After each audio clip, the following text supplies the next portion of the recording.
Attack on Titan is the phenomenon that's been crushing the anime industry for the past decade. An action-packed series full of emotional moments, surprising plot twists, amazing battles, lovely characters, and it's really ugly. But I love it.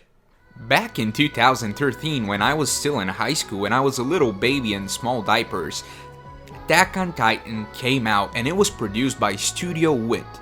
What can I say about Studio Wit that hasn't been said before? The way they handled Attack on Titan's adaptation was truly phenomenal. Everything from the amazing openings that are timeless classics by this point, to the fighting choreography, to the action scenes, to the voice actors, and even to the godly soundtrack that we've been gifted by Hiroyuki Sawano himself. The way Studio Wit handled Attack on Titan was nothing short of perfect. And then Studio Mappa took the lead. And the Attack on Titan anime continues to be just as great. Ha! Psych boy, you thought I was gonna complain like those losers on Twitter about Studio Mappa using 3D or some shit like that. Nah, Studio Mappa's been doing a tremendous job and I'm super satisfied with the anime, and this is coming from a person that enjoys the previous adaptation that Studio Wit did a lot. So much in fact that I gave Attack on Titan Season 3 Part 2 a 10 out of 10 on my anime list. Not that it matters or anything, but just so you know how much I love this anime. So when I say that I think Attack on Titan is ugly, I mean the source material, the manga. Coming from a person who's been drawing his whole life, I can't help but notice a plethora of things that bug me about the manga. Stuff like stiff characters, anatomy problems, and quite frankly, scratchy drawings that remind me of my high school notebook.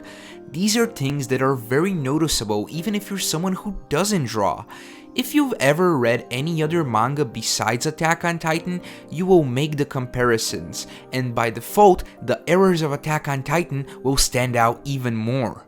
It's kind of hard to figure out how Attack on Titan exists in the same world as something like Sunken Rock, Witch Hat Atelier, or hell, even Black Clover. And I'm sure many of you know by now that back in 2006, when Isayama submitted the first one-shot prototype of Attack on Titan for Kodansha's magazine Grand Prix, it was the ugliest manga to ever win that contest. And yet, it won. But why? I'm gonna tell you why. It's very simple. Attack on Titan's art gets the job done. As a person who's been drawing manga one-shots and entering them in many contests for a couple of years, I can honestly say I've never won a single one. With each passing year, I begin to understand more and more that the art of manga is not about who draws better, no. It's about who conveys their story the best. Because, think about it this way, when you've created a manga, before the readers get to tell you if you're trash, mid-tier, or a genius, the one thing they need to do first is be able to understand what's going on. And in that case, a highly complex drawing can be detrimental to the flow of your story. A simple but clearer picture that's easy to understand will in many cases outperform a drawing jam-packed with details that confuses the reader. And Isayama is really damn good at that. Even in the one-shot of Attack on Titan in 2006, no matter how scratchy and how ugly the drawings got, you never got confused as to what's happening. Yes, this hand here is not as good as this one here. These kids looking straight into the eyes of horror are not as good as these, and this monster coming straight at you isn't as good as this one. But in the end, it gets the job done. Despite all the differences in the drawing skill between Attack on Titan and the other 3 series I showed you, in the end, you got the idea. You understood what's going on even if Isayama's drawings weren't the best. And that's honestly more than enough for Isayama to infuse his god-tier writing and storytelling skills with. Because when your story is as good as Attack on Titan, you can get away with your drawings not being the best, as long as they're understandable. And this isn't the only manga we've seen like this. The most notable examples that come to mind are little series you've probably heard of like Hunter x Hunter, the original One Punch Man and Mob Psycho, hell, even a big portion of webtoons and webcomics that are very successful also fall in this category. Because once again, creating comics is not about whose drawing is better, but who conveys their story the best. And that's very inspiring. Now, I'm not saying don't improve your art. What I'm trying to say is don't wait to become good enough. Trying to always perfect your art before you show it to the world can set you back a lot more than you think.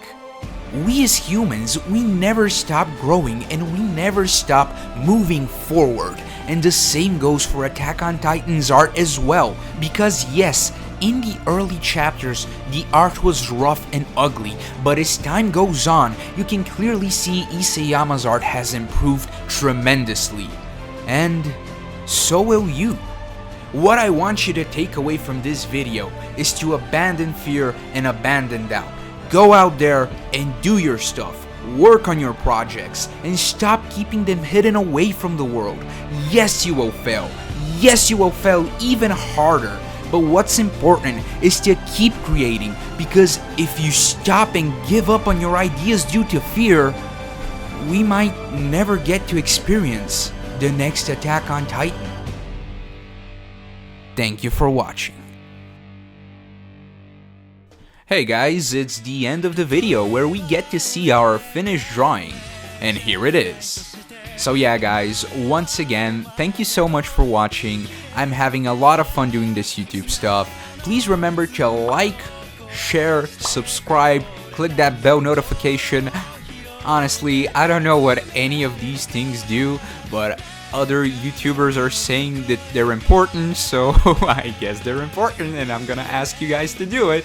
So yeah, but most of all, leave a comment down in the comment section below, just so we can talk, you know? What do you think about the video? What do you think about the drawing? I'm really interested to hear your thoughts on this topic. And if you want to see more of my art on social media, you can do so on @VacoDraws on Twitter, Instagram, and even Patreon if you're feeling generous. Links in the description below. And see you next time.